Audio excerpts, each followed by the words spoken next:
मी शिक्षण क्षेत्रातला माणूस. मी धर्माच्या क्षेत्रात, प्रवचनाच्या, कीर्तनाच्या क्षेत्रात कसा गेलो, अशी बऱ्याच लोकांना शंका निर्माण होते.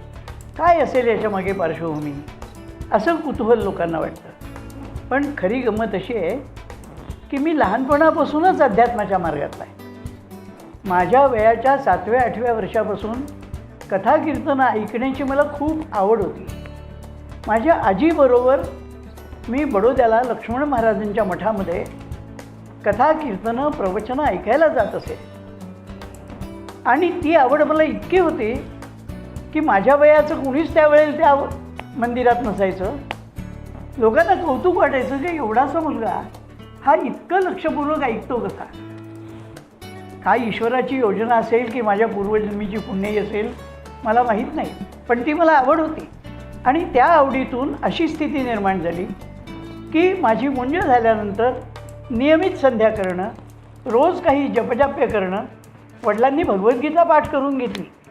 12व्या वर्षापर्यंत संपूर्ण भगवद्गीता माझी तोंडपाठ होती. आणि त्यानंतर इकडे शिक्षण चालूच होतं. मी SSC झालो आणि माझी इच्छा आर्ट्स कॉलेजला जावं आणि पुढचा काहीतरी संत साहित्याचा अभ्यास करावा असा विचार होता. परंतु वडिलांची इच्छा अशी होती की मी आर्किटेक्ट व्हावं. त्या काळामध्ये आर्किटेक्चरला भरपूर स्कोप होता आणि म्हणून मी त्यात यावं ही त्यांची इच्छा होती. मला मात्र त्यात रस नव्हता. बडोद्याच्या कलाभवनमध्ये मी ॲडमिशन घेतली. तिथे मी गेलो, पण 6 महिन्यातच मी कंटाळलो. मला नको होतं ते शिक्षण. आणि शेवटी संधी शोधून मी घरातून बाहेर पडलो. काही काळ कीर्तनकारांच्या बरोबर राहिलो. काही कीर्तनाचा अभ्यास करायचा प्रयत्न केला.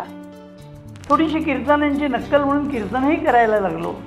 पण इतकं सगळं करत असताना मला त्यामध्येही रस नव्हता. रस होता तो उपासनेमध्ये, भगवत प्राप्तीमध्ये. त्यानंतर माझी उपासना चालू होती आणि मी जो घरातून बाहेर पडलो तो प्रवास करीत शेवटी हिमालयामध्ये स्वामी आत्मानंदांची माझी भेट झाली. आणि त्यांच्या सान्निध्यात त्यांनी मला अध्यात्माचा आणखी काही गुरुमंत्र दिला.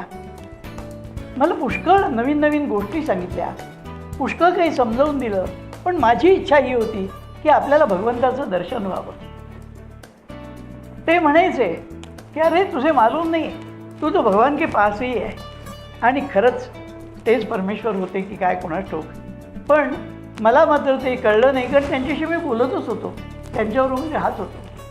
शेवटी एक प्रसंग असा आला की ज्यामध्ये माझी इच्छा त्यांनी पूर्ण केली. ज्यावेळी ती होत नव्हती त्यावेळी मी आत्महत्या करायला निघालो होतो. पण स्वामी आत्मानंदांनी मला आपल्याबरोबर नेलं आणि मार्गदर्शन करवलं. इतकं सगळं झाल्यानंतर जी अपेक्षा होती ती ज्यावेळी पूर्ण झाली त्यावेळी त्यांनी मला परत पाठवलं की तू आता घरी जा आणि पुढचं शिक्षण कर.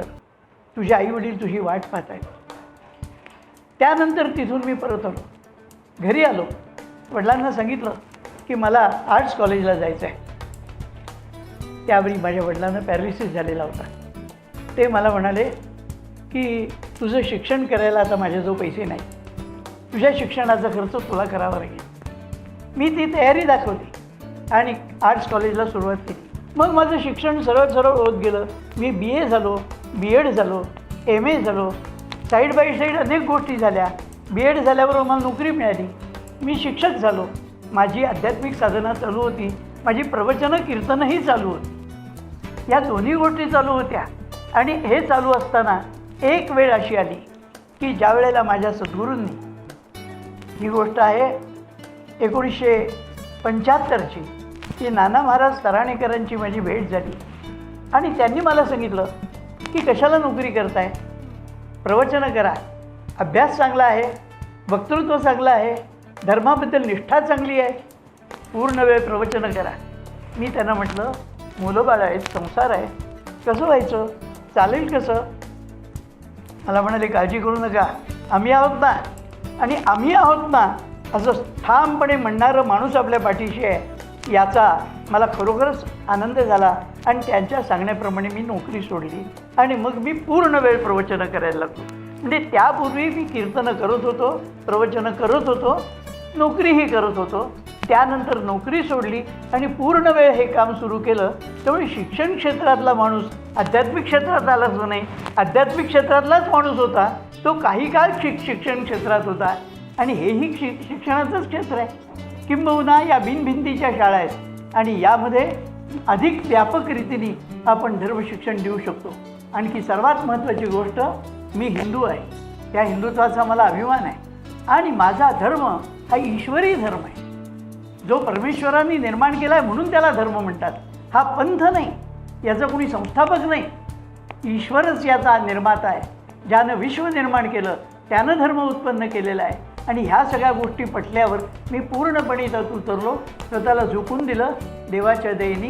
कधीही असं मागे फिरावंसं वाटलं नाही की आपण परत नोकरी केली तर बरं, असं मनातही आलं.